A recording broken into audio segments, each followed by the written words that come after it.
The Shogenji Temple is in central Japan. It belongs to the Rinzai school of Zen Buddhism and is a special center where Zen monks undergo training.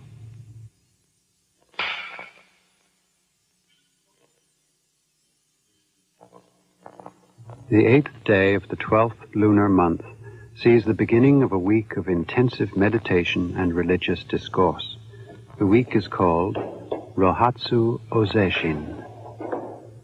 On the evening before it begins, an atmosphere of tense determination fills the monastery. Rohatsu Ozeshin is associated with the enlightenment of Shakyamuni, the Buddha, after he saw the morning star on the 7th day of his seated meditation under the Bodhi tree. For the monks in training, it is the most important period of Zen practice and a climax in their monastic life, one which measures the effectiveness of the past 12 months of training.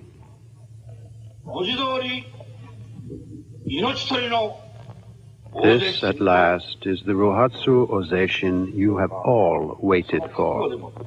For 7 days, you will sit as if it were a single day. This training period is aptly called a monk killer, but I ask you all to put every possible effort into it and not to spare yourself in any way.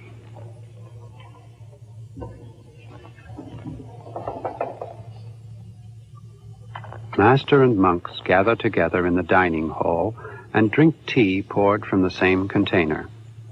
This strengthens the sense of unity between them in their training, and they pledge to devote themselves totally to the meditations that will begin the next day.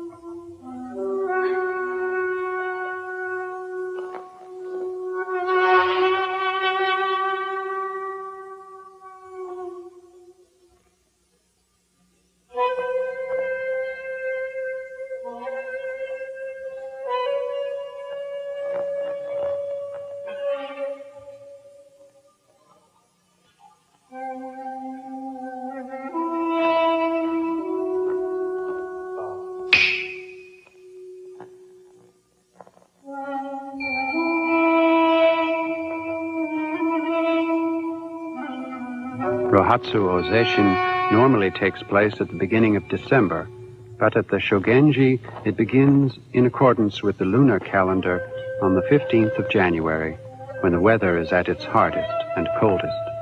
It lasts for 7 days.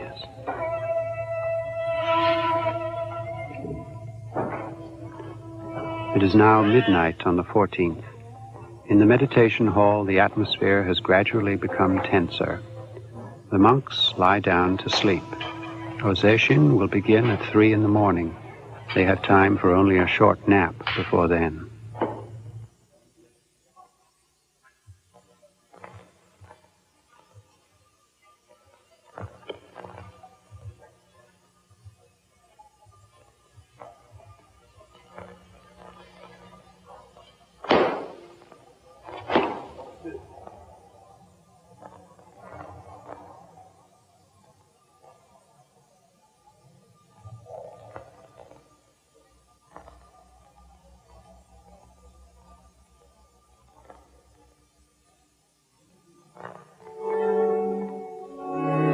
Among the monks, there are several newcomers who are about to experience Rohatsu Ozeishin for the first time. Harumi Asayama is one.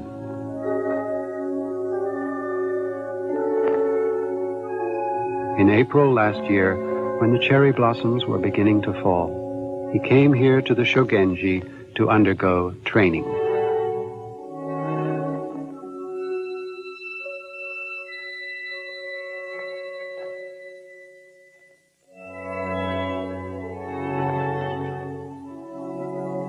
To become a Zen priest, one must enter a Zen monastery for the proper training. In other words, one must follow the training of an unsui. Harumi Asayama is the son of a Zen priest. Since childhood, he has intended to follow in his father's footsteps.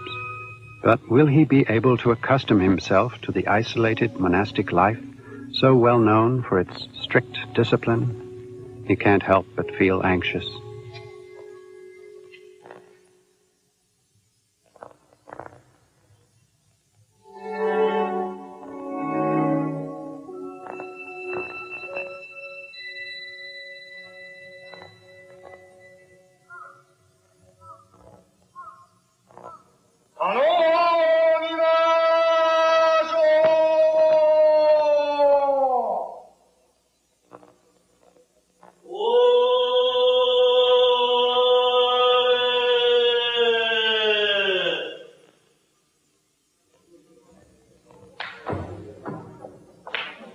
I have come with a request.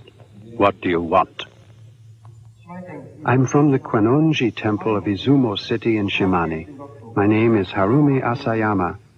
I'm the disciple of Keishu Asayama. I've come here to stay and receive training. Please take my request to the abbot. Please wait here a moment.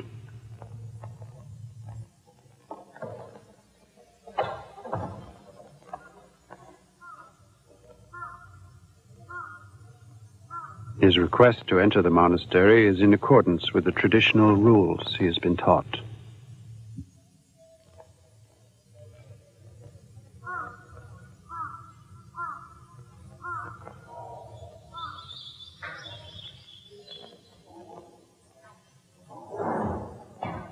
After a short while, the shikario, who is the chief monk or administrator of a Zen monastery, appears. The monastery is full. There is no room, so we cannot accept you. Please leave immediately. It is a polite but blunt refusal, with the explanation that the monastery is full and that therefore there is no room for him. But he must not be discouraged. Until he is granted permission to enter the monastery, he will remain sitting here.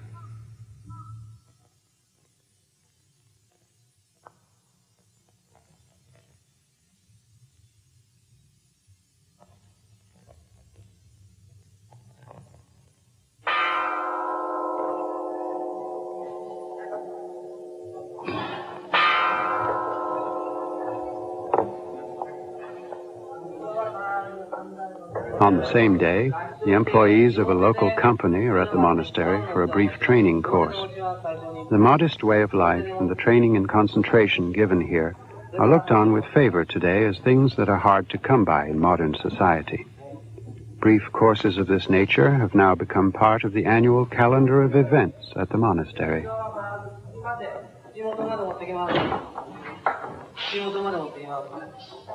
The figure of Asayama sitting perfectly still in the entrance hall, wearing his straw sandals, brings curious looks from the young visitors, about the same age as he is, as they pass.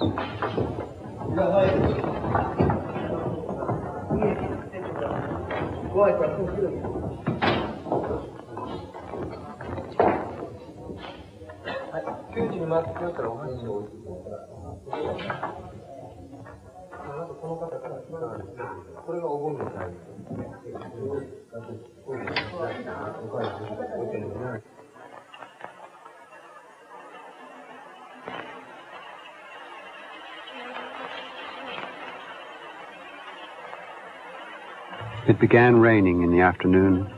Asayama's hands and feet have become numb, and his joints are hurting. But there is no word from inside the monastery. It has been a long day for him.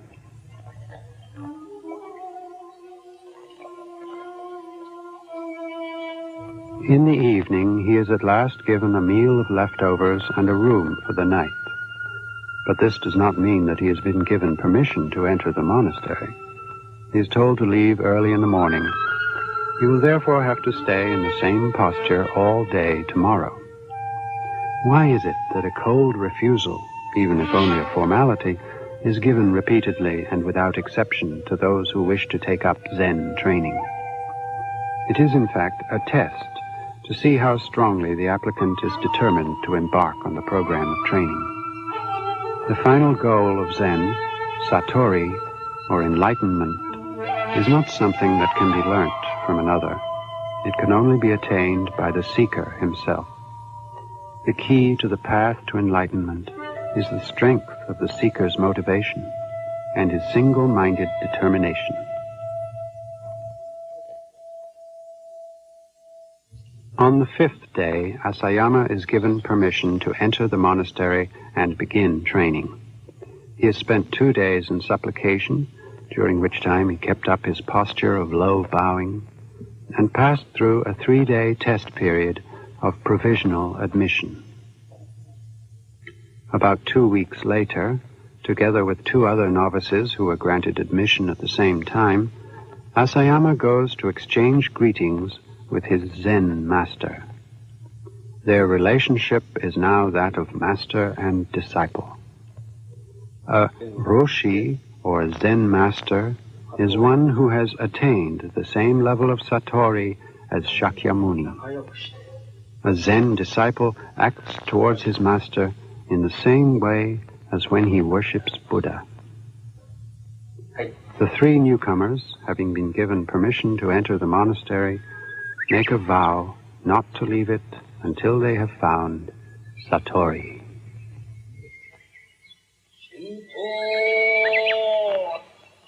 The introduction of the 3 to the meditation hall is accomplished by a single phrase, which means new trainees have joined. No names are mentioned, nor anything about the trainees. There are about 30 unsui in this monastery, including some who have been here for almost 10 years, some who have come from other monasteries, family men, and men from the world of commerce. Their backgrounds are many and varied, but in Zen, in which everything is relative to that single moment each person seeks, the past and the outside world are of no importance. The meditation hall is described by words on the wall outside it, the Senbutsujo, the place where those capable of reaching Satori and becoming Buddhas are made. It is a holy place that does not easily allow laymen to approach. A single tatami mat, 3.5 feet wide and 7 feet long, is assigned to each monk. This is where he sleeps and where he performs his seated meditation.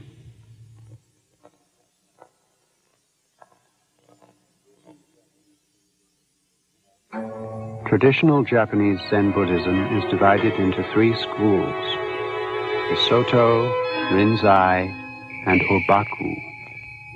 The Rinzai school has 39 special centers in different parts of Japan. The Shogenji is one of these. In Zen Buddhism, a monastery is likened to a grove of trees.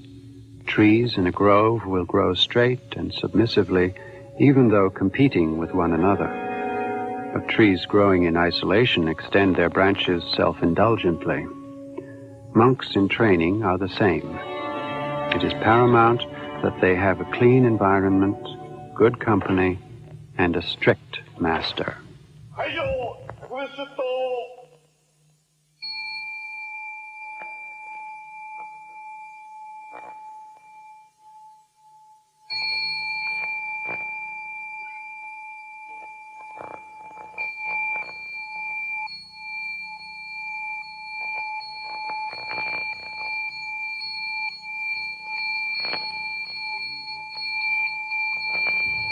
At 3 in the morning on the 15th of January, Rohatsu Ozeshin begins with the ringing of the morning bell.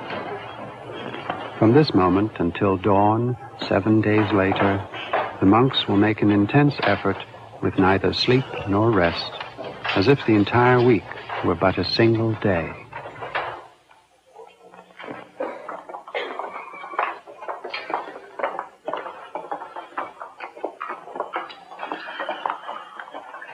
There is still some time before daybreak. The cold is piercing. With a single pinch of salt and a ladle full of water, the monks rinse their mouths and wash their faces.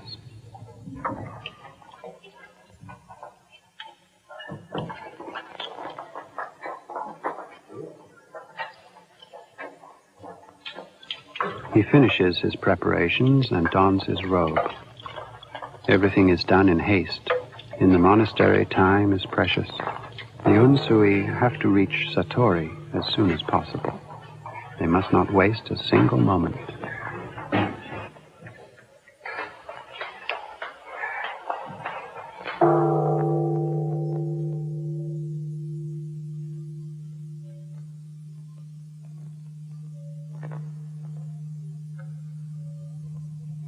At about the same time as the Unsui are getting up in the meditation hall, there is one corner of the monastery where the lights are already on and work is in full swing, the kitchen, where meals for the whole monastery are prepared.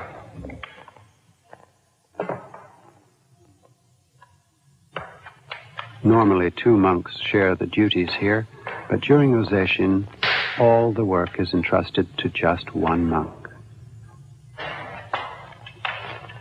The morning rice gruel is cooked in a large iron cauldron, as it has always been. The fuel is firewood gathered on the hillsides by the Unsui. The rice and vegetables collected by the monks during their begging, no matter how little, must never be wasted.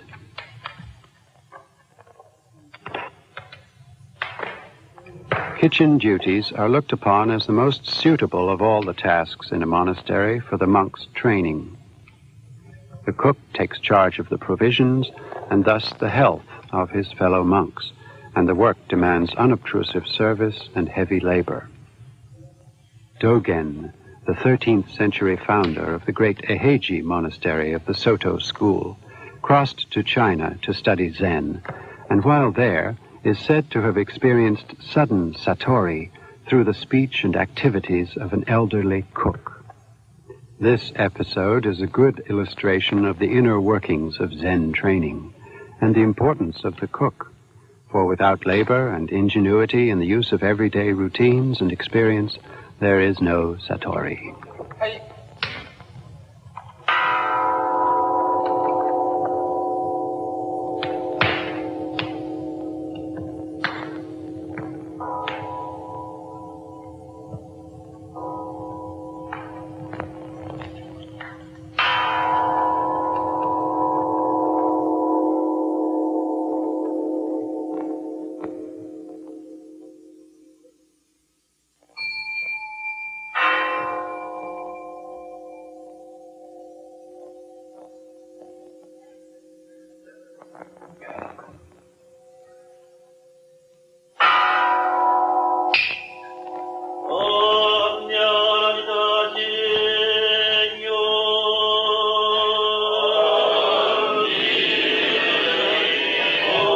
After morning seated meditation and a visit to the Zen master for instruction, breakfast is served at 5 o'clock before it is light.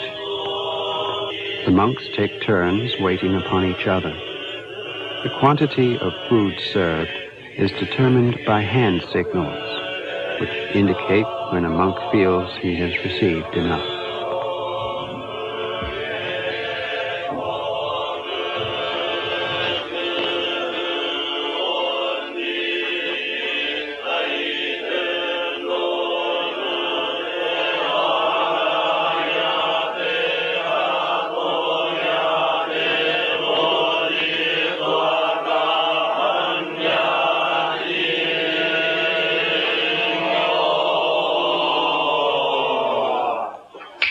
Before the meal, The monks chant a scripture to give thanks for the food, which has come to them through the charity of others. With each meal, they rededicate themselves to the search for truth. A few grains of rice are put to one side as an offering to hungry spirits.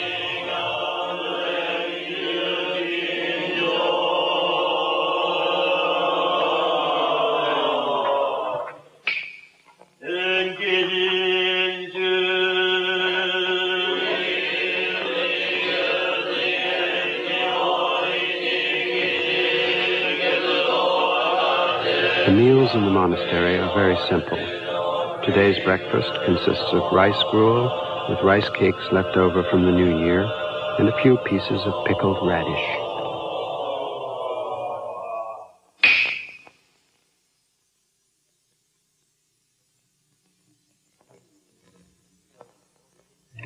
The dining room is another important place for training.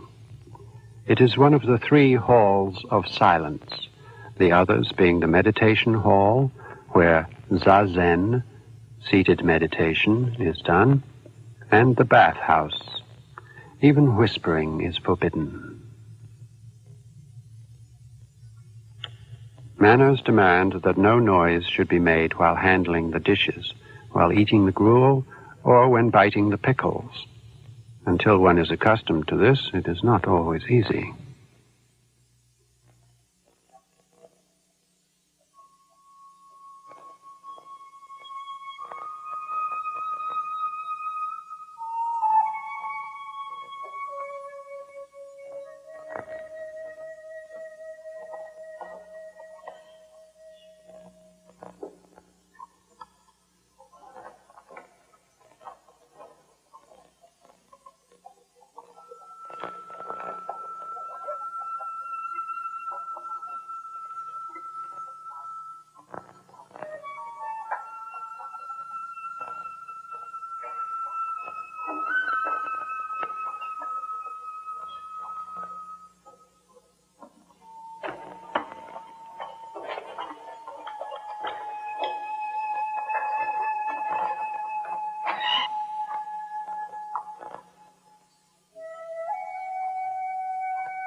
Every last drop of water must be used.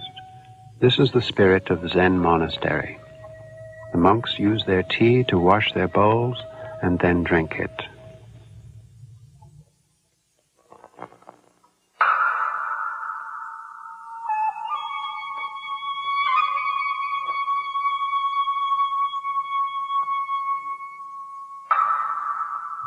During Ozeshin, routine activities such as manual labor and begging are brought to a halt, and the unsui concentrate only on meditation, day and night. Zazen is a way of meditation handed down over the centuries from India. It is a systematic way of searching for satori by unifying body and mind through control of one's breathing. The correct manner of sitting erect is adopted. The body forms a pyramid, with the head as the apex and the legs crossed to form part of the base. Next, the breathing is regulated. Breathing normally tends to be short and shallow.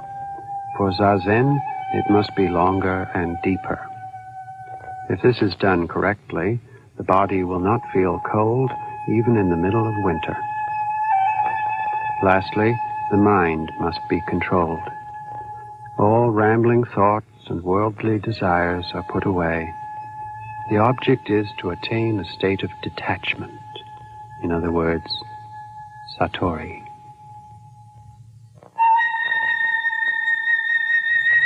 At intervals between periods of Zazen, Kinhin, meditation while walking, is performed.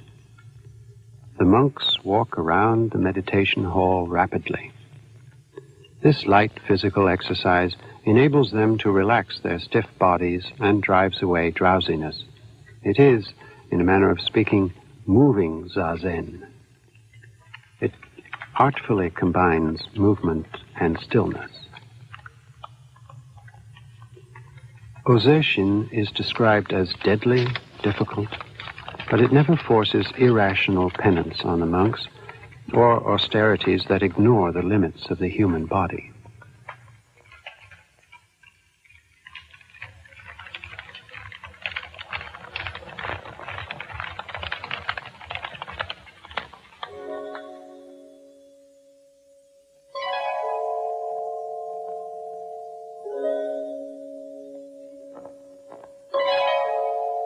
The midday meal is taken at 10:30 a.m.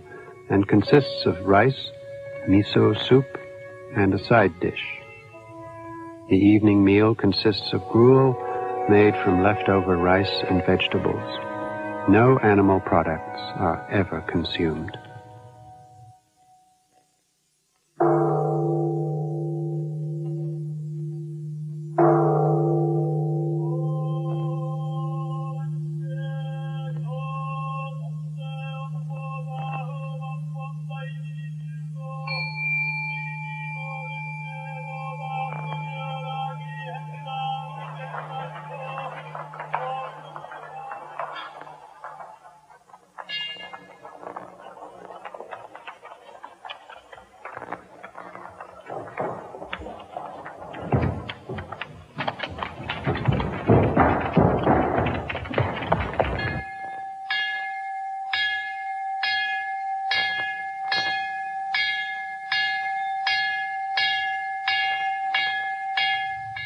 Zen, meeting the Zen master, takes place 4 times a day between 4 and 9. It is one of the 2 principal activities during intense training, the other being Zazen, seated meditation. The master gives each monk a koan, which is a problem to be solved. One by one, the monks enter the master's room and recite their answers. The master considers each one. If the master sees that a monk is straying from the correct path in his training, he corrects his efforts. Truth in Zen can only be communicated directly from the mind of the master to that of his disciple. Third persons are strictly excluded from this room. Here, 2 minds meet in intense confrontation, and the outcome of the interview is unpredictable. The clash of minds is in earnest.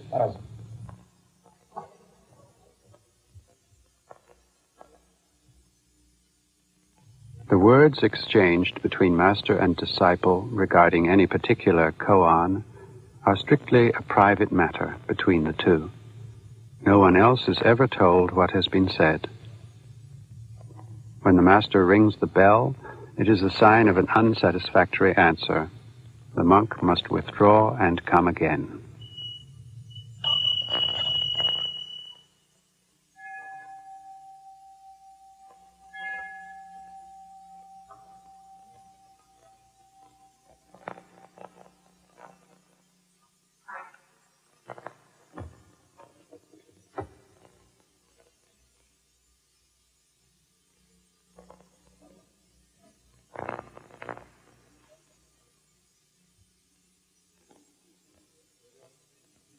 Zen teaches that Buddha is inside the mind of each of us, not outside. The goal of Zen training is to bring the trainee face to face with his true self, the Buddha within. We have all lost sight of our true selves, misled by the multitude of apparent choices and deceptions of the perceived world. Does a dog possess the Buddha nature? Listen to the sound of one hand clapping. Riddles posed by koan are unanswerable according to the rules of common sense. The monks in training wrestle with them assiduously.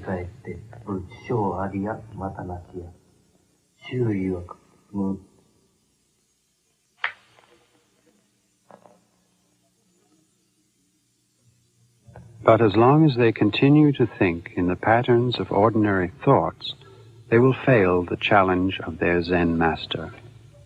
They are thus driven into a corner.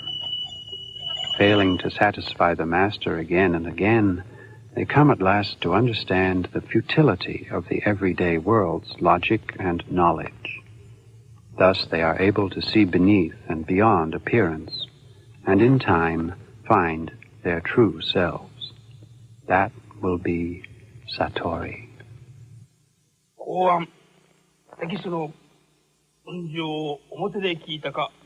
A koan. Have you heard the sound of one hand clapping from the front or from the back?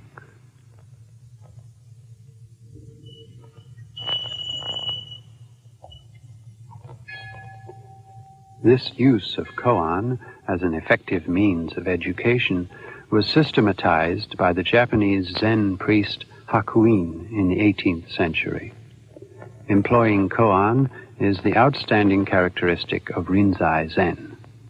Soto Zen, on the other hand, teaches the use of Zazen alone.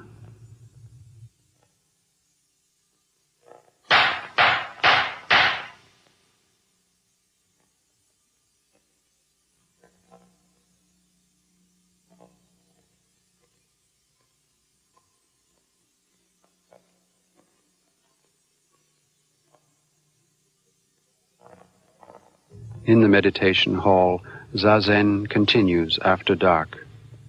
The Unsui, taxing their ingenuity to solve the koan they have been given by trying to become the koan, find themselves seized by an almost irresistible urge to sleep. A change in their manner of sitting will betray any wandering of the mind or any impatience.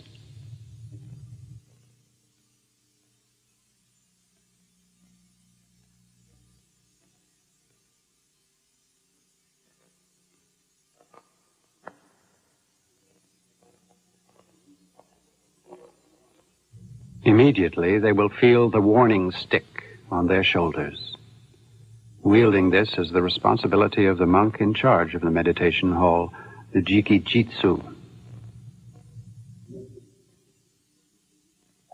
The warning stick is never used for intimidation.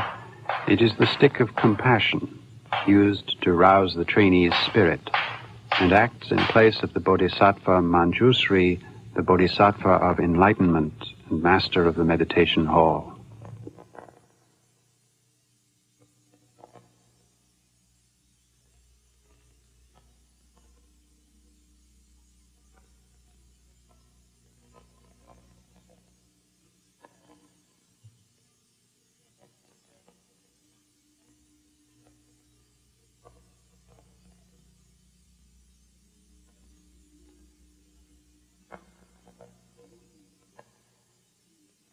The warning stick is used first to drive away sleepiness, then to relax stiffened muscles, and finally to correct the sitting posture. It is, in fact, a symbol of the monastic life, which from beginning to end follows strict rules of etiquette.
During Ozeshin, in addition to the 3 meals that are eaten, the participants are given something to drink 4 times a day. Although the food in a monastery is the minimum needed by the human body and frugal in style, meals are nutritional and timed to conform to the rhythms of the trainees' bodies and minds. At 11 o'clock at night, when the outside world seems to have frozen, a drink of sweet rice wine is warming and delicious.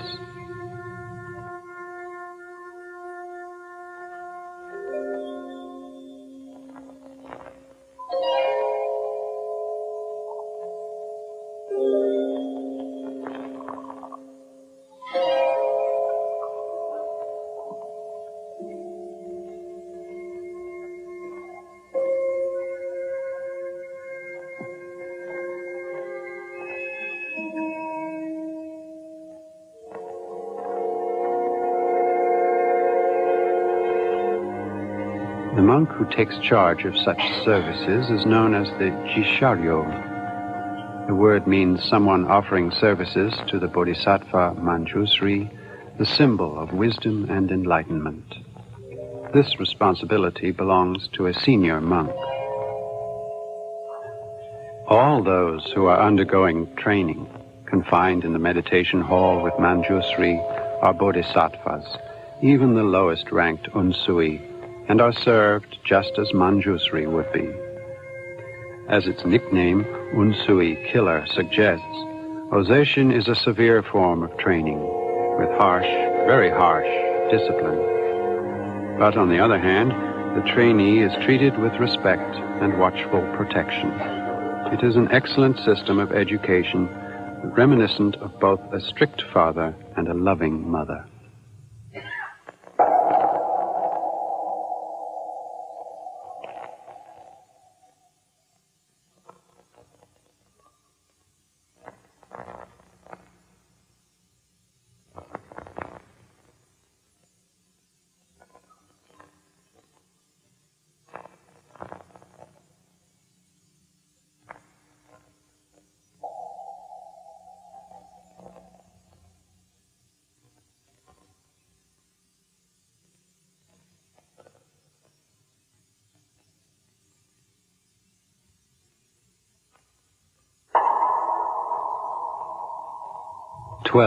Midnight.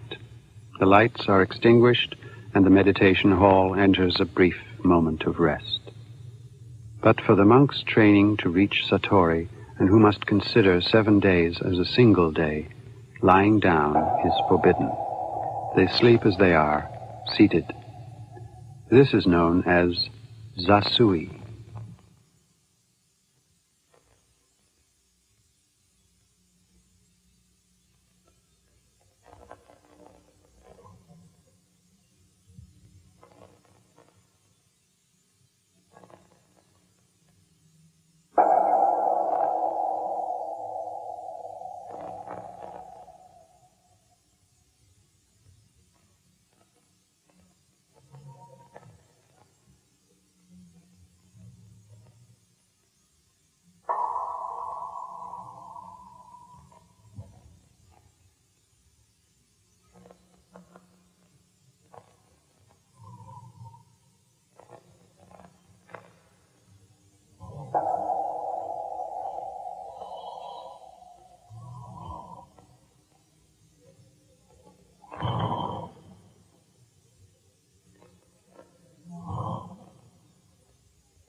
Zen is a branch of Buddhism that developed in China.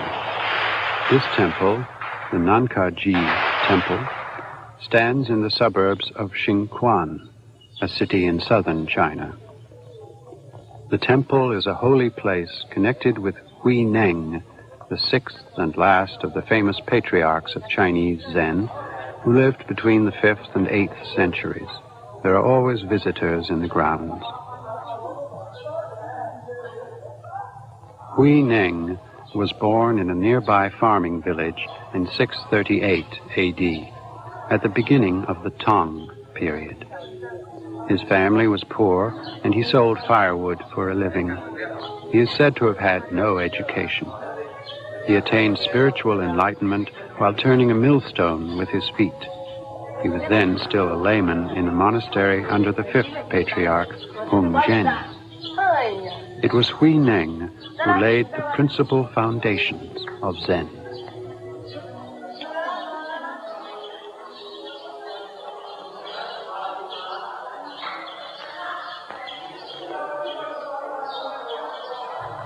Zen was taken to China in the 6th century by the Indian monk Bodhidharma. Bodhidharma is an almost legendary figure, and few details of his life are known. There were, however, conspicuous differences between his teachings and those of other forms of Buddhism. Leap directly into the world of Buddha's enlightenment. Awaken to the true self hidden in the recesses of your mind. Teachings like these were well received by the Chinese, who tended to take a practical view of life and people and to accept them as they were. Chinese Zen searched for the way to truth in everyday life, without complicated learning or a series of closely constructed regulations. During the Tang period, from the 7th to the 10th centuries, and the Sung period, from the 10th to the 13th centuries, China saw a succession of great Zen masters who attained the same enlightenment as Shakyamuni. Monks of later generations began to search for hints in the experiences of enlightenment and the words and actions of the great masters that would help them in their own training. The collections they made became the origins of the koan.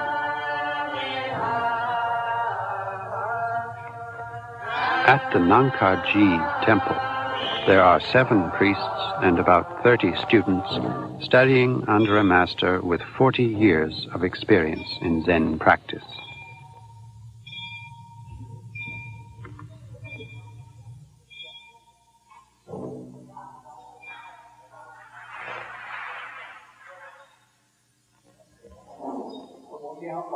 The text for today's lecture is the Platform Sutra of the 6th Patriarch.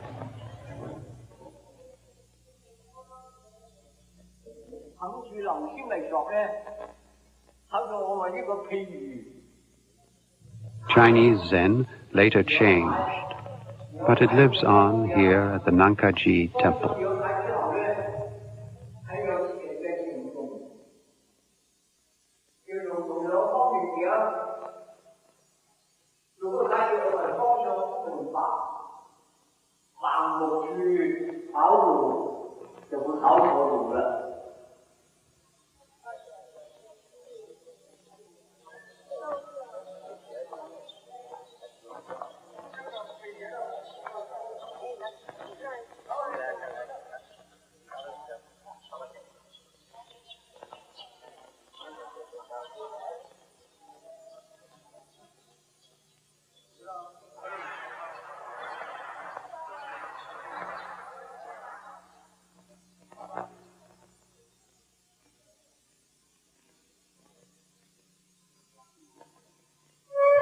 Japanese Zen faithfully adopted the monastic style of life developed in China, further refined it and polished it, and perfected a specific style of training. One of the major activities of normal monastic life is religious mendicancy, or takuhatsu, that is, begging.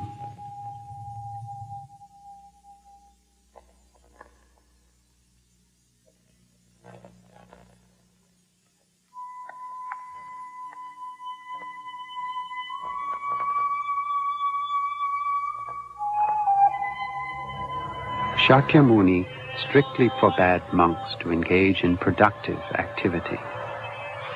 Takuhatsu is a traditional practice of begging that follows the teachings of Shakyamuni.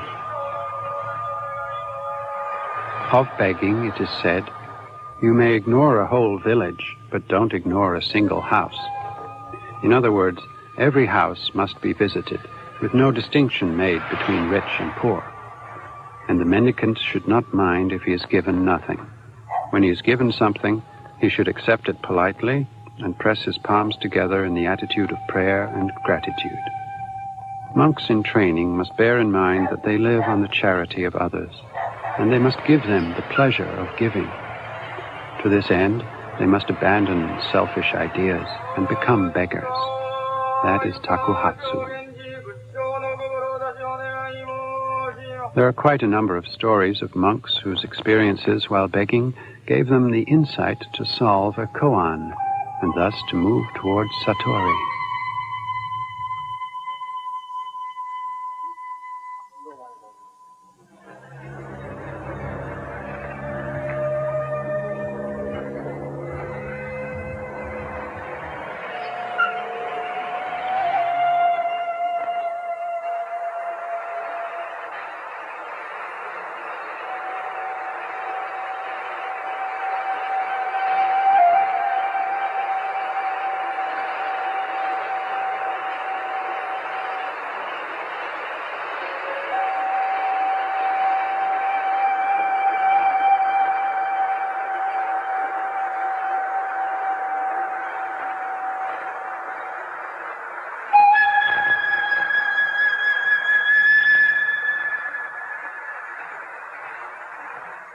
At the Shogenji monastery, rice is planted at the beginning of summer each year.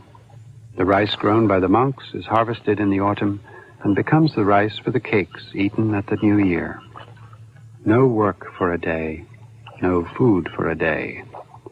The spirit of Chinese Zen is still very much alive in Japanese monasteries. Manual labor is not only a means of supporting one's daily life, it is also an effective aid to reaching enlightenment.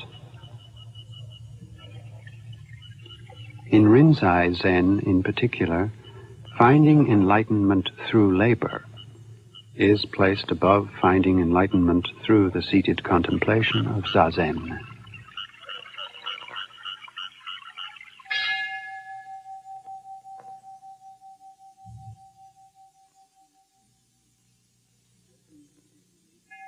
Ozeshin has continued for 7 days and is now drawing to an end. The Unsui are almost in a hurry to visit the master's room for interviews, but their struggles with the koan have not gone very well. The senior monks see this and try to send them back to avoid wasting time on pointless meetings with the master. For the Unsui, however, the interview is of vital importance, and they are in no mood to withdraw. They are driven into a mental corner from which advance or retreat seems impossible. Yet they persist. Not even the senior monks can dampen their zeal.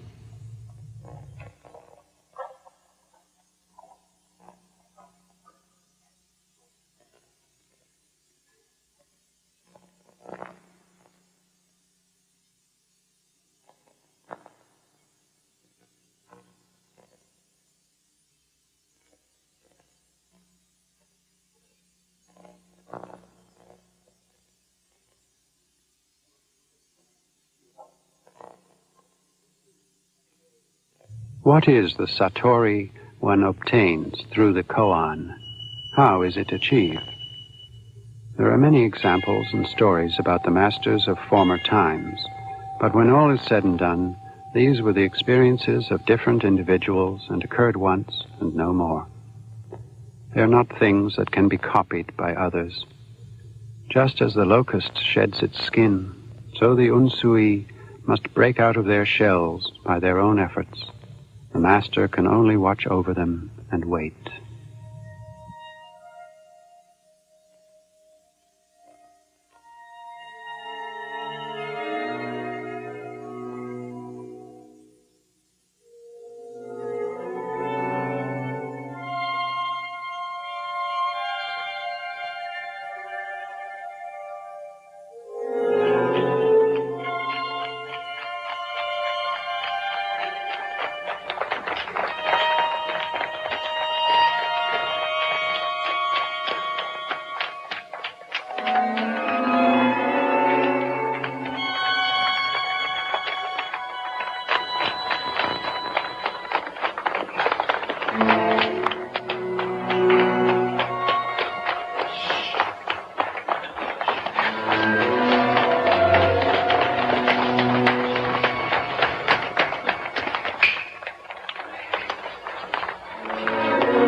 Early dawn of the 8th day. Possession is completed.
How many monks were able to find Satori through this period of possession? Satori is said to be the encounter with one's true self, but it is in no way a special or mysterious experience. No man becomes in an instant a totally different person or discovers superhuman abilities that others lack.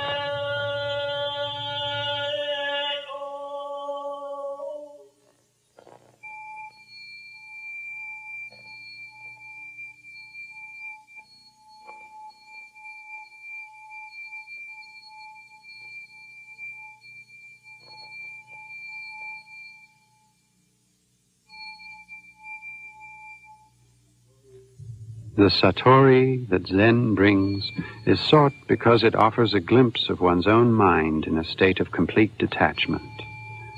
It brings that calmness of being that makes no distinction between the self and others, and so permits the practice of love and compassion for all living things.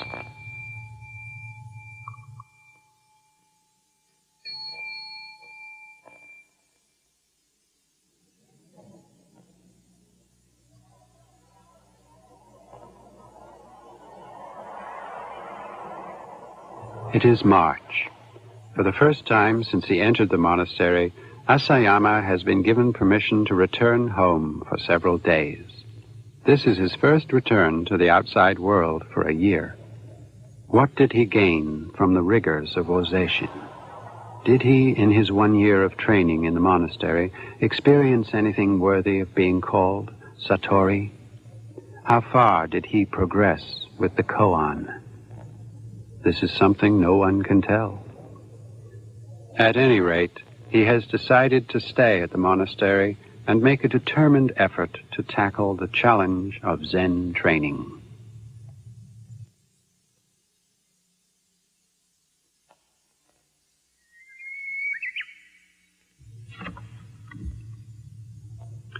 It is now April. Once again, the season of blossoms has come to the countryside about the Shogenji Zen temple. and once again the young people arrive in search of Satori.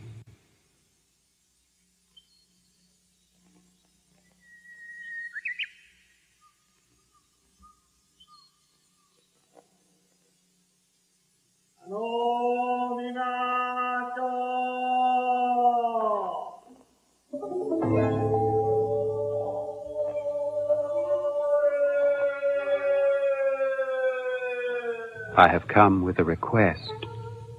What do you want?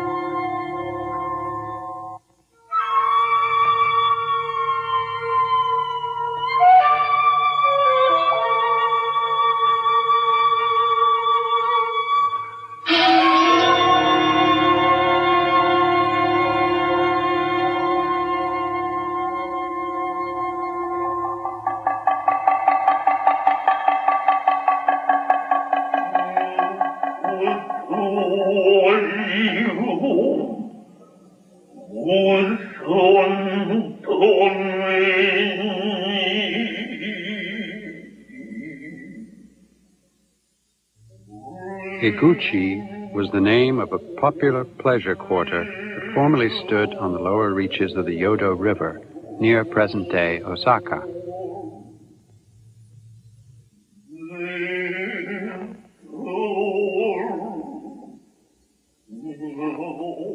In the dusk of an autumn day, a traveling monk arrives in town. A woman appears before him. This is the beginning of the No play Higuchi. The woman begins reciting poems exchanged between a poet-priest and a woman of the pleasure quarter whom he asked for a night's lodgings, only to be refused. The events took place in the 12th century. The play was written in the 14th.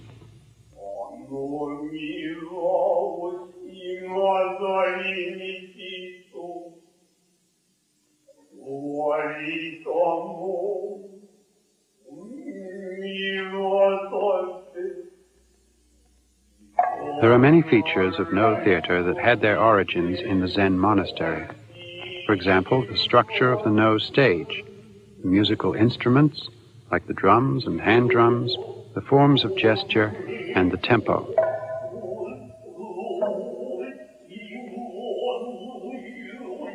The Muromachi period, from the 14th to the 16th centuries, was the time when No drama developed. This was a time when Zen flourished in Japan. From its very start, No was strongly under the influences of Zen. The objective of No is the expression of beauty called Yugen, or profound subtlety. Yugen is beauty produced by inference and lingering echoes of an unarticulated, endless inner richness. The beauty of the nothingness, or void, that Zen teaches. No is a stage art that gives shape to the mind of Zen.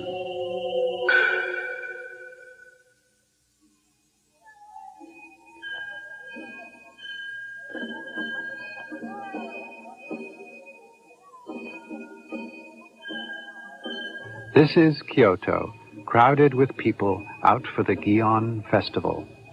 But turn off the main roads into the back streets, and you find a traditional way of life that is the way it was many generations ago.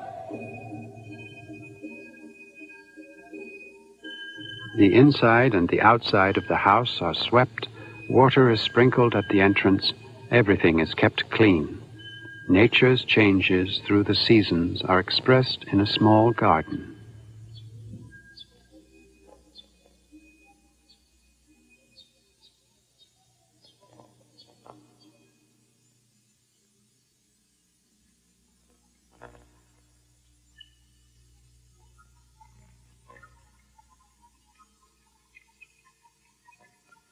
The rooms are simple and practical.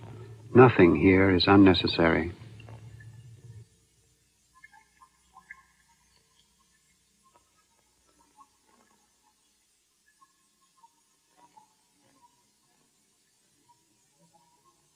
Even casual manners show the importance of etiquette. Seek the origins of this way of life, and you will come to Zen. Over the centuries, Zen has taken deep root, not only in religion and the arts, but also in the everyday life of the people. At about the same time that Western Europe was experiencing the high Middle Ages, in the middle of the 13th century, the Tofukuji Temple was erected in Kyoto. Other temples built at the same time included the Kenchoji in Kamakura and the Eiheiji near Fukui City.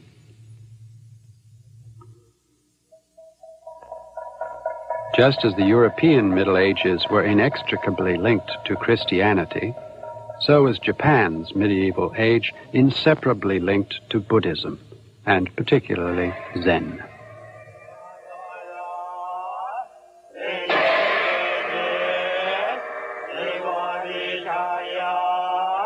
The history of China from the 6th to the 15th centuries, and that of Japan from the 13th to the 17th, cover a period of 1,200 years, which cannot be discussed without taking note of Zen.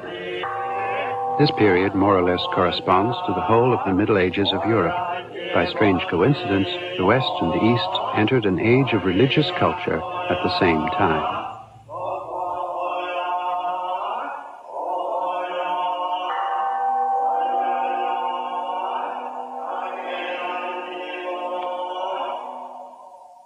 Another form of art, like no representative of Japan's Middle Ages, is the tea ceremony, or the way of tea. The tea ceremony developed out of the tea-drinking etiquette in the meditation hall of the Zen monastery. Tea wakes and soothes both mind and body without intoxicating them. Tea is a symbol of Zen.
In a part of the ground of the Daitokuji Temple in Kyoto is the Shinju-an, a sub-temple. The Shinju-an was founded by Ikkyu, the famous Zen priest. It is a fitting place to recall what he left behind and the climate of the Zen culture that flourished about him. Many anecdotes are told of Ikkyu. Most of them originated long after his death, but they are nevertheless appropriate. Ikkyu was a very free spirit and had a sharp sense of satire. He is said to have been given a document certifying his enlightenment by the Zen master who taught him, but he refused to accept it. He later burnt it in front of witnesses. The important thing for him was the practice of his enlightenment, not a piece of paper to prove it. Ikkyu was probably the freest mind Japanese Zen produced. He lived during the Muromachi period, a turbulent time in Japan's history. There was a succession of wars, and those in positions of authority or power were continually being ousted and replaced by their followers. But it was also a time of greater intellectual freedom than any other in the history of Japan.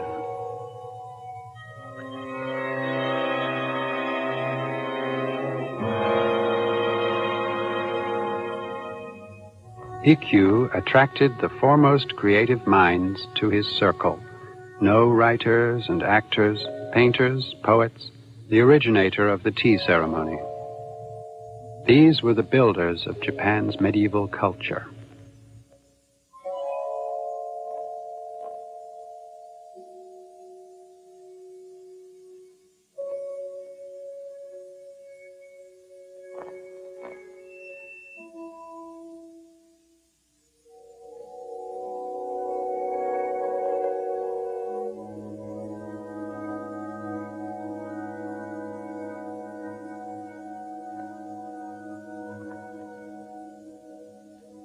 The connection between Ikkyu and Juko, the founder of the tea ceremony, began here.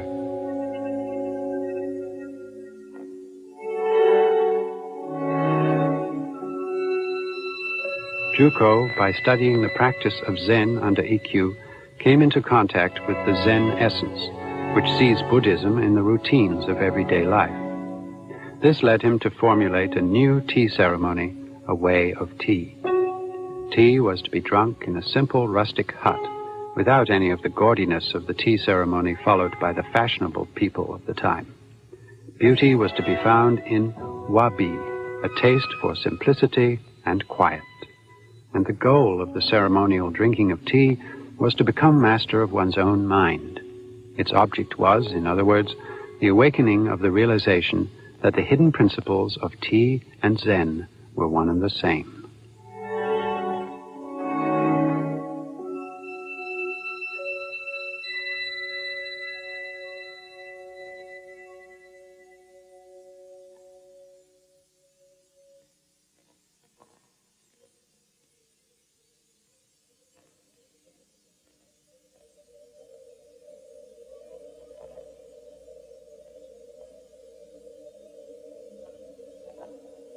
Sen no Rikyu perfected the ceremony.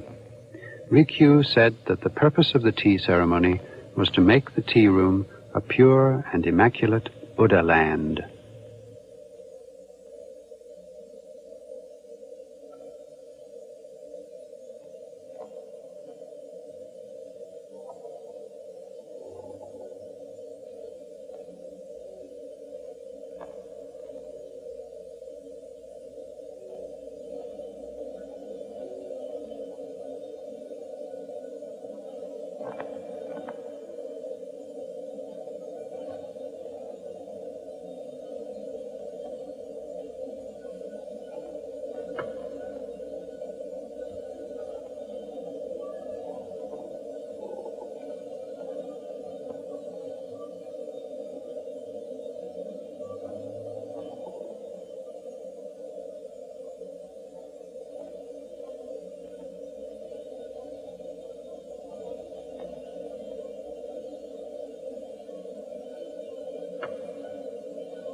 The host makes the tea and serves his guests. Probably the only sound to be heard is that of the simmering water in the kettle or the wind outside. Through the agency of a bowl of tea, the barrier between host and guests disappears. Both the host who prepares the tea and the guest who watches become one with the wind that sweeps the sky and are filled with profound peace and serenity in the dimly lit space of the small tea room, a mere 6 by 9 feet.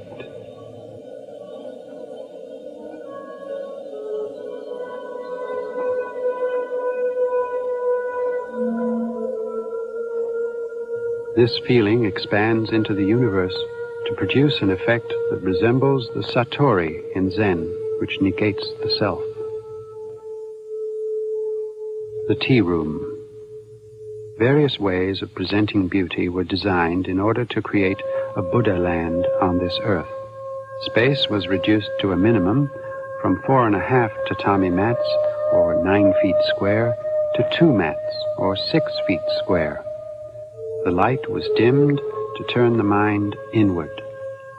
The design was made as simple as possible, and the room was given that silence which makes the sound of simmering water conspicuous.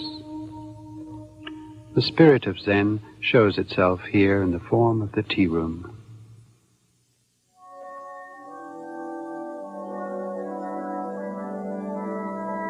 The Church of Sainte-Chapelle in Paris. In the clear story, one is enveloped in the radiance of light. Its stained glass windows fill the walls, and seen from below, the arched ceiling strengthens the impression of height. Those who worship here feel they are kneeling on God's ground. A church in the Gothic style and a tea room, the results of efforts made in both East and West to transform religious impulses into the creation of beauty at about the same time in history left two conspicuously contrasting worlds.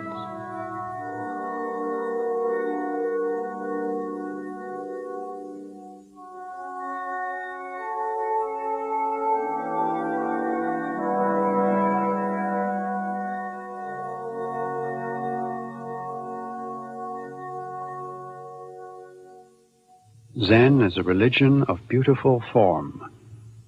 Zazen, or seated meditation, is the basis of Zen training.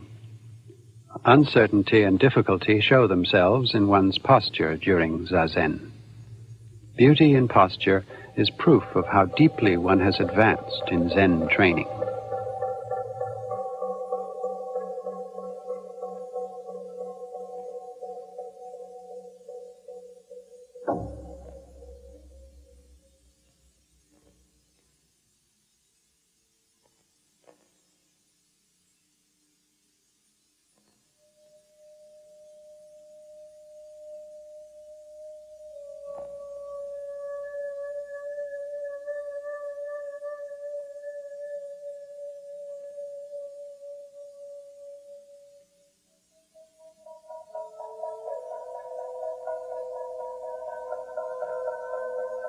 In Zen monastic life, simplicity, cleanliness, and form are highly valued. Before going out to practice takuhatsu, or religious begging, the monks check each other's dress. And when they walk along a road, they form a neat line and walk at a fixed pace. Their clean robes and leggings are simple, but have the beauty of things that have seen long service.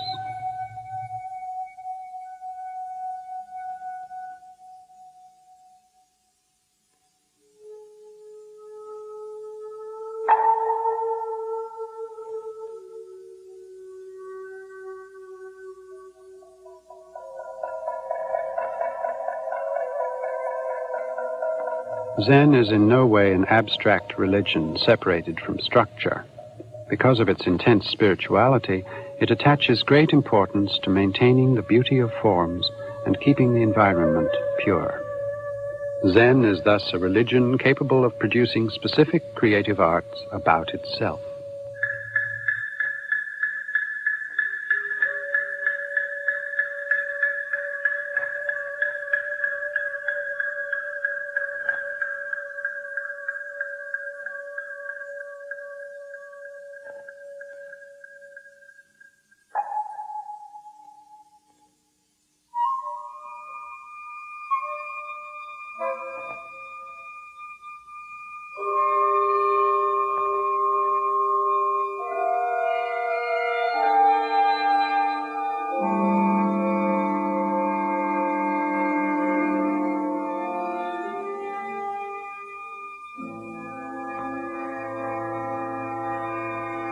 Among those who gathered around Ikkyu were a number of artists.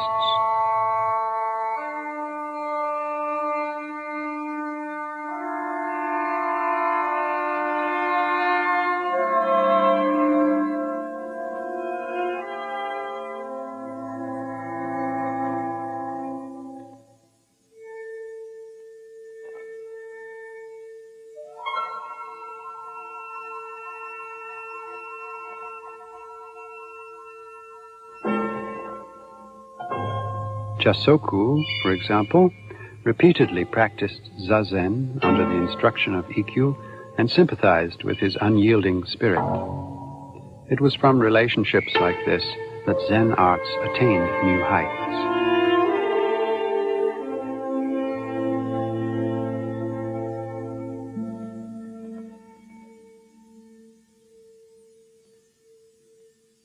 Jasoku also left a number of paintings on the sliding partitions of the Shinjuan.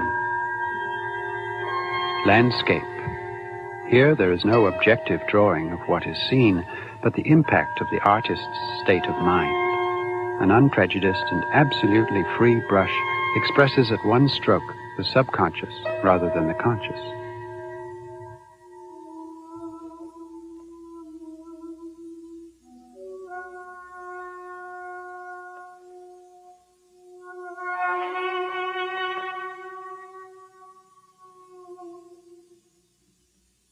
These are the best expressions of the spirituality that Zen possesses. This type of painting, which uses India ink, developed in China together with Zen. In China, it has been said since ancient times that black ink has 5 colors. In other words, the variety of shades that can be produced with it is limitless. These paintings are produced after the artist has developed a full knowledge of color.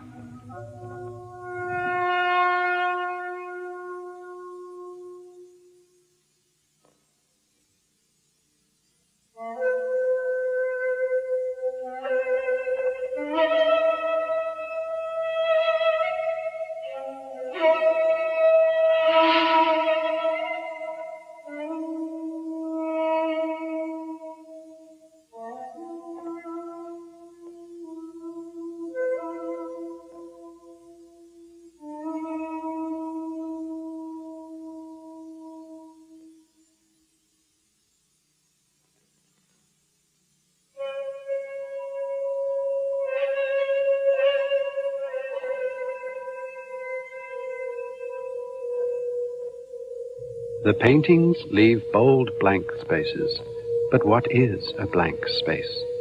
It corresponds to the Zen phrase, no dependence on the written word. One chooses silence before truth, which cannot be expressed in words.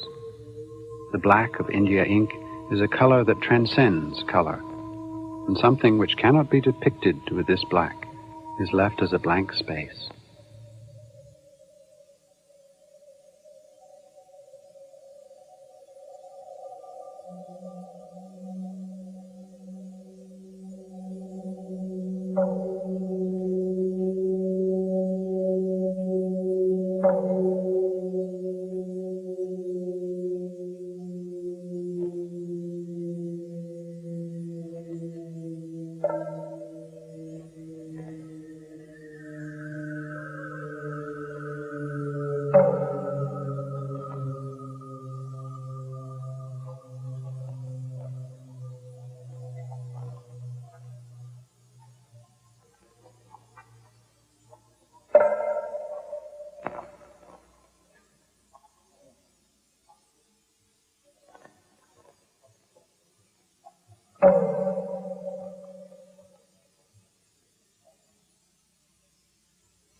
Zen teaches that Buddha exists within our minds and not outside us.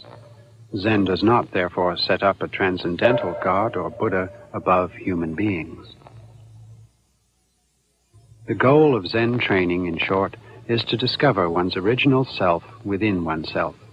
We have lost sight of our true selves as a result of desires and worldly distractions. Zen trainees constantly aim at liberation from such judgments and desires by dint of steady effort. A Buddha is one who reaches the awareness of the true self, attains satori, in other words, as a result of his efforts.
In Zen painting, preference is given to realistic human figures suggestive of the state of satori, or landscapes imminent with opportunities of stimulating satori.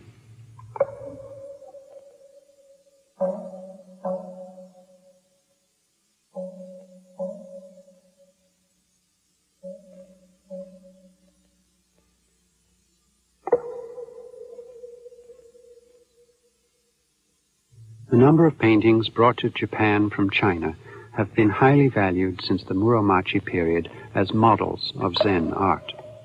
These paintings were not necessarily considered orthodox in China, the home of the paintings, nor very much admired there, as the style was too free and unconventional, and the pictures were boldly subjective. To find the spiritual working of Zen in these paintings, and to be able to transmit that to society in general, can be said to show a new sense of beauty by Japanese Zen culture.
This is the work of a Japanese Zen priest in the late Edo period, which lasted from the beginning of the 17th to the latter half of the 19th centuries.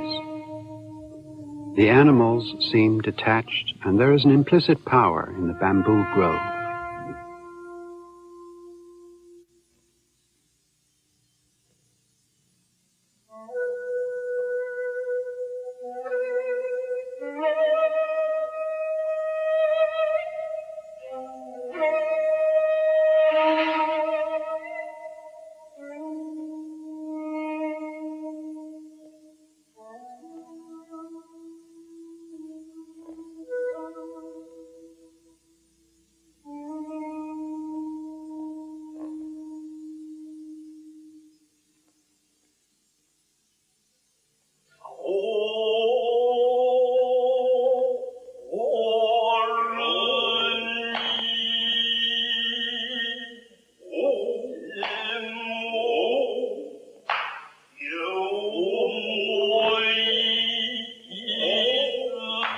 Zen has influenced a number of art forms, such as the No dramas, the martial arts like Kendo, Judo, and Kyudo, the tea ceremony, flower arrangement, Japanese dance, and Japanese music.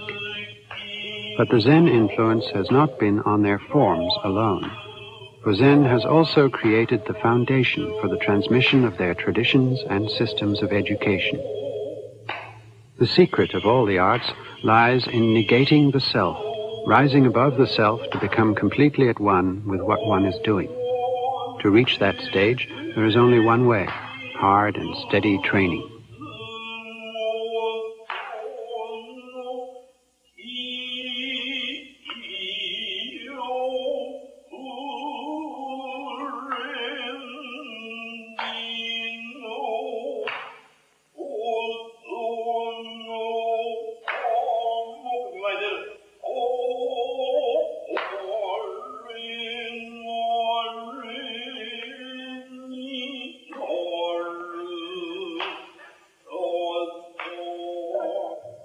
The master cannot teach the disciple the mysteries of the art, the essential and personal skills, as it were. The master can only recognize that his disciple has succeeded when he sees that he has achieved success by dint of his own effort and ingenuity. These arts are transmitted much as in Zen training.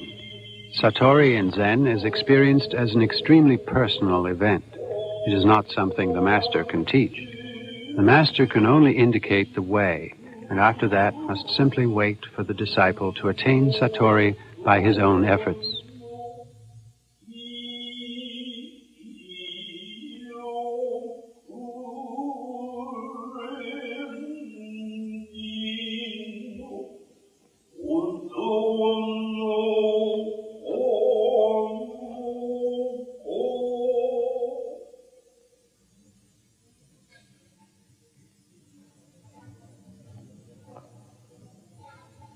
It is said that writing reveals the individual. There is a tradition by which a Zen priest expresses his experience of Satori, or state of mind, through calligraphy. This is called bokuseki, and has produced a specific kind of beauty in the form of writing.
Hojo, two characters written on a framed wooden signboard preserved at the Tofukuji Temple in Kyoto.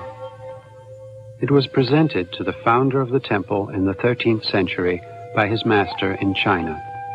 It has since served as a model for such writing on signboards done in other monasteries and is an outstanding example of handwriting.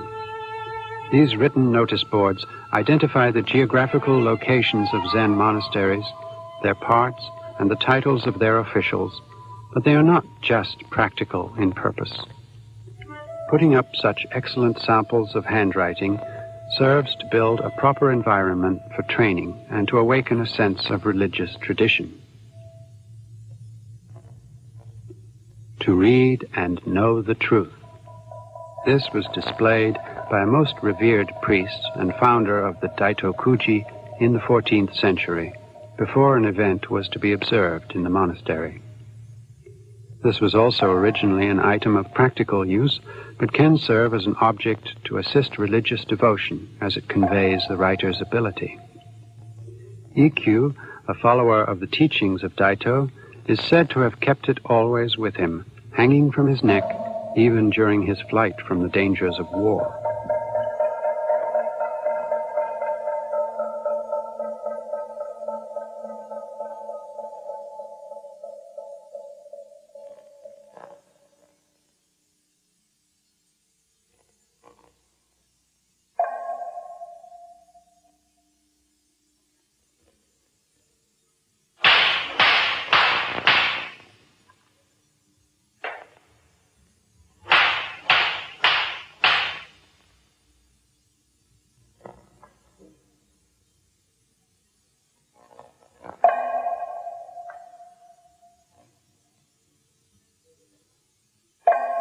The satori found through Zen must be expressed and transmitted to others. To this end, Zen monks have used writing. Many excellent examples of writing on Zen themes were brought into Japan from China, the country that gave Zen to Japan. Ryosho was written by a Chinese Zen master, whom Ikkyu considered his own master. Ryosho means to rise to the sky and transcend the secular world.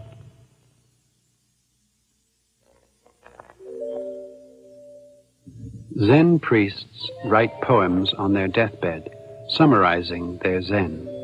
Such a poem is called Yuige.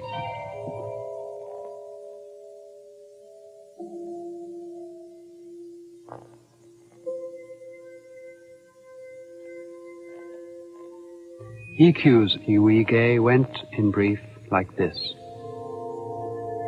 Who in the world could understand my Zen? I am the only one who can understand my mind.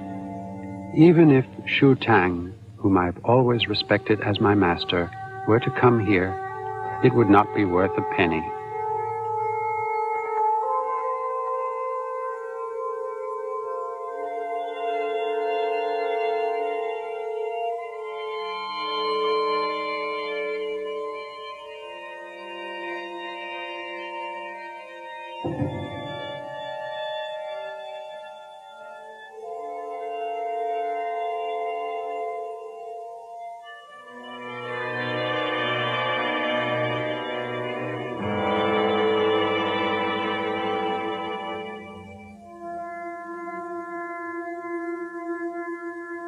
This was also written by Ikkyu, to refrain from all evil, to achieve the good.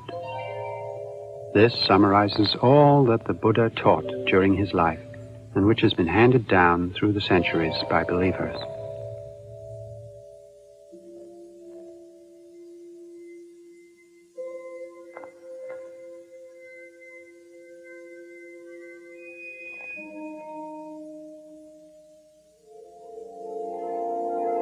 But Zen writings are not merely works of art to be admired or prized. Through them, those who follow the way can come closer to their predecessors, feel their spiritual power, and achieve their attainments and accomplishments.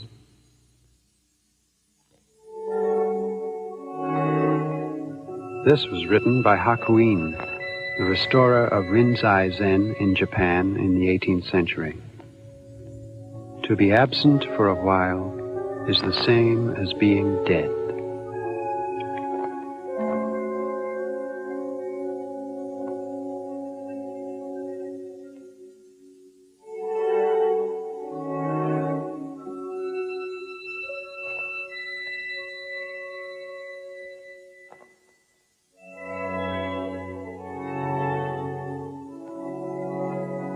Muga, or self-effacement, was written by Kitaro Nishida, who was one of Japan's leading modern philosophers and a practitioner of Zen.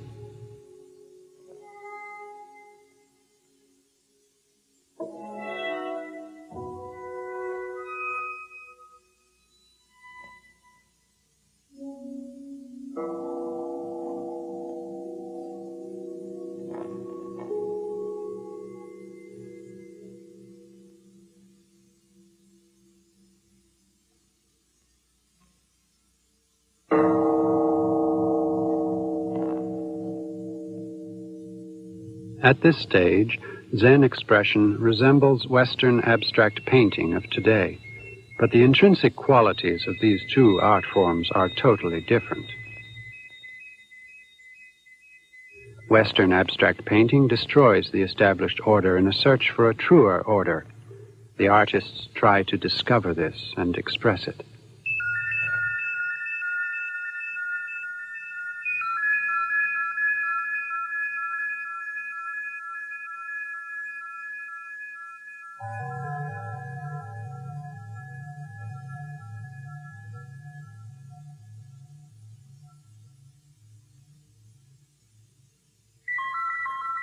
On the other hand, Zen paintings look in the opposite direction. They depict enlightenment, which has no shape to begin with, but which appears, forming itself into a shape.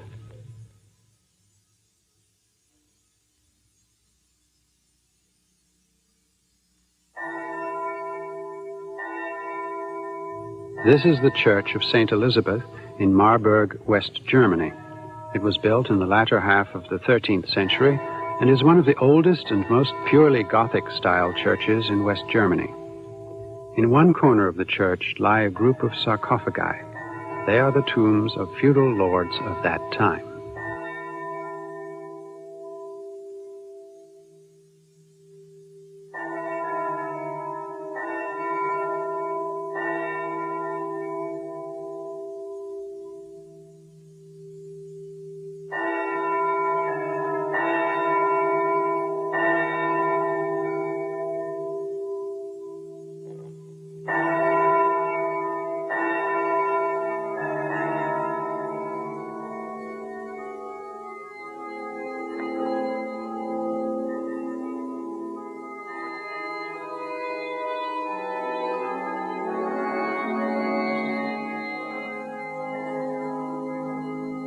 Here we find art centered on the human being, which persistently gives man a definite form. By contrast, Zen is a religion which aims, more than anything else, at liberation from any attachment to oneself possessing form.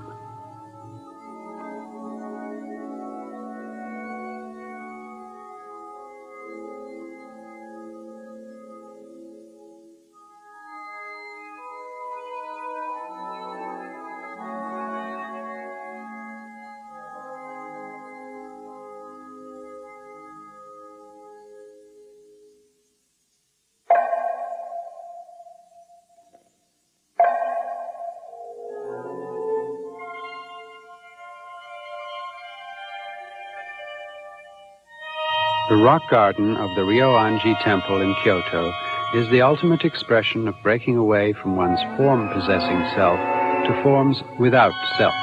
In other words, perfect selflessness.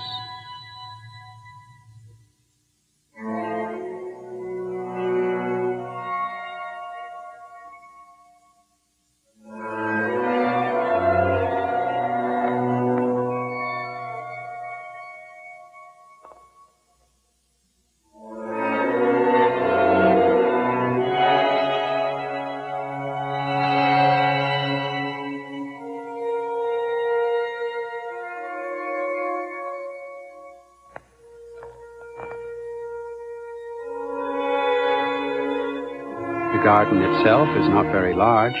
It is a simple rectangle, and within it 5 groups of rocks have been placed. A philosopher of the school of Nishida, and also a practitioner of Zen, said, "I find infinite tranquility and limitless depth in this garden. The rocks are Mu itself."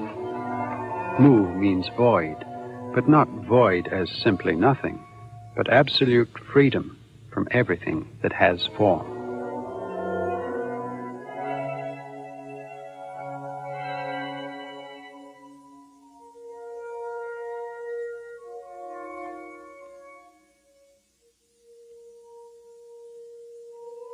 Six persimmons depicted with black ink. The philosopher finds that they have something in common with the rocks in the temple garden.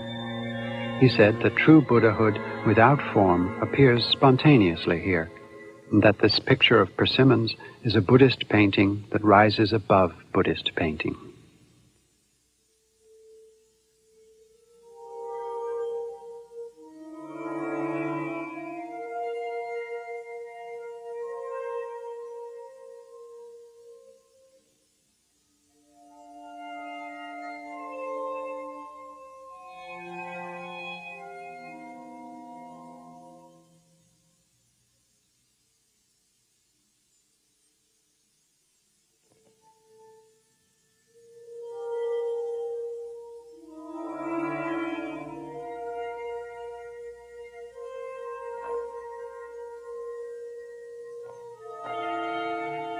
There is a sense here of making contact with the invisible, of knowing oneself without being a slave to form. Zen culture, in other words.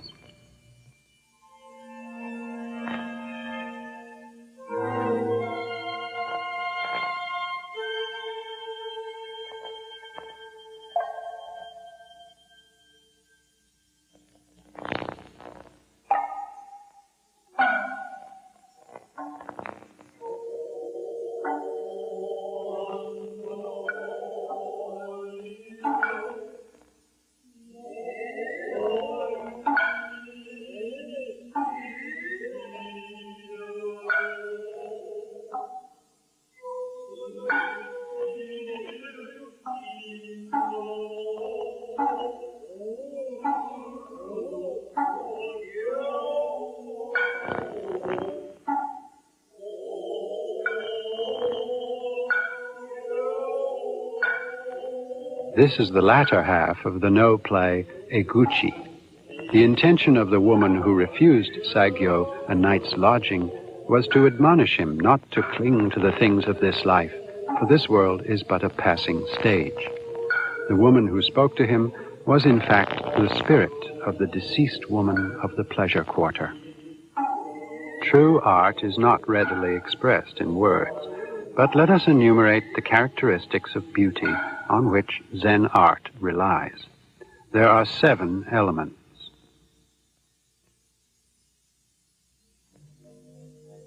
Asymmetry, not adhering to perfection or punctiliousness.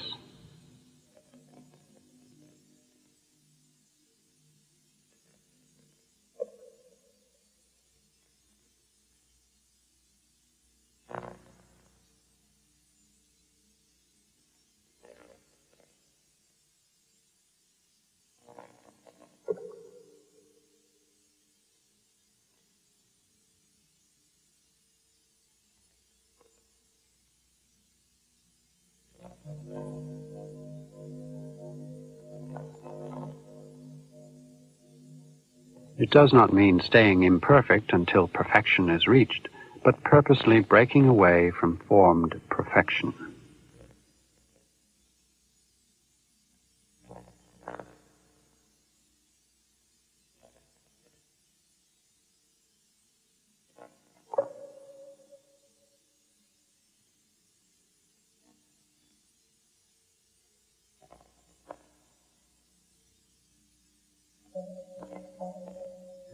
Non-attachment, to be open-minded and detached.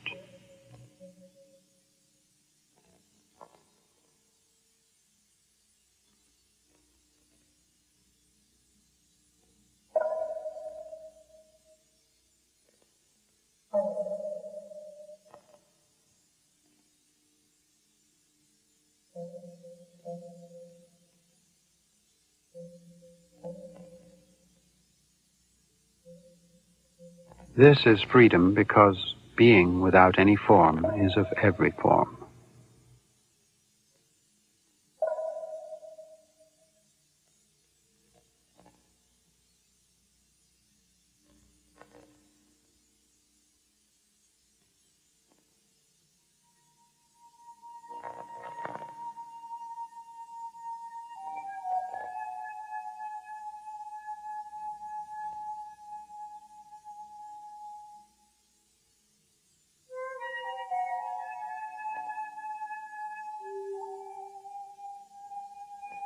Naturalness, that which is artless in its natural form without pretense.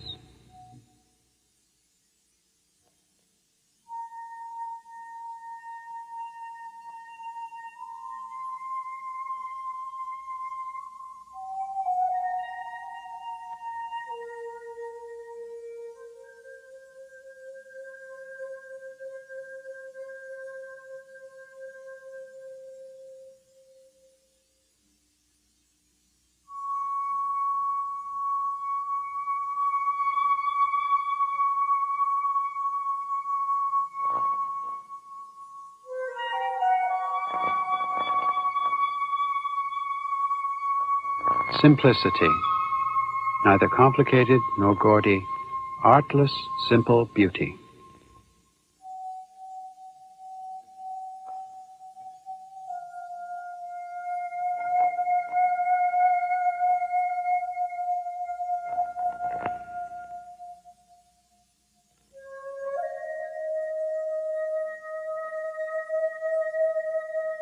Silence, limitless silence, the inward-looking mind.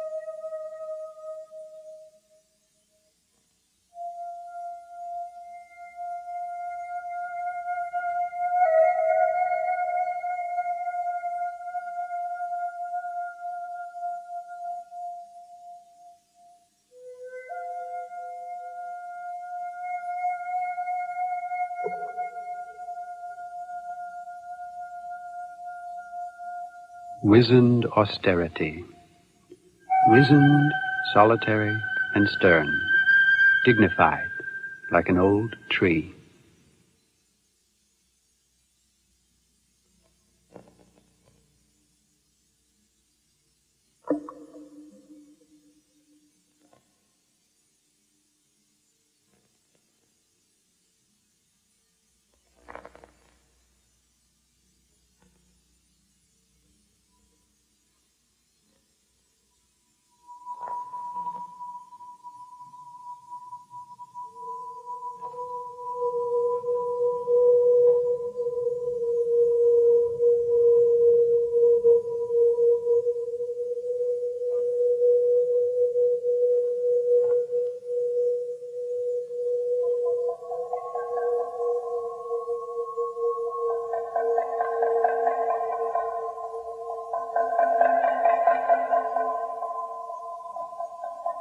Profound subtlety, a lingering memory hidden deep inside, limitless implication.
The dancing spirit of the woman of the pleasure quarter, saying that this world is merely a place of passage, yet also pleasant if one finds enlightenment, disappears into the hazy light of the western sky, becoming the Bodhisattva Samantabhadra.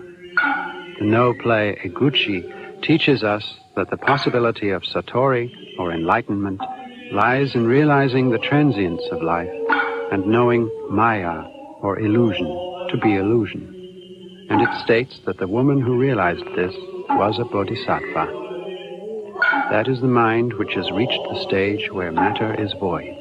Void is matter.